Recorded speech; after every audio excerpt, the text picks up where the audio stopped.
Kapolres Metro Jakarta Pusat, Kombes Komarudin mengungkapkan ada lebih dari 21.000 pengunjung hadir pada acara Berdendang Bergoyang.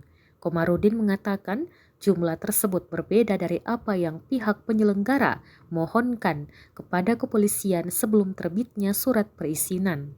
Hal itu disampaikan Komarudin saat dihubungi Kompas.com pada Senin 31 Oktober 2022.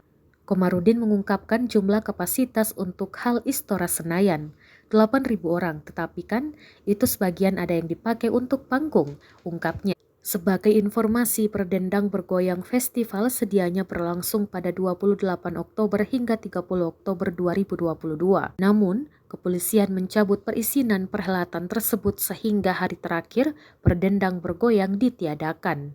Menurut pantauan Kompas.com, terjadi aksi saling dorong antar penonton dan petugas keamanan karena ingin masuk ke hal Istora Senayan.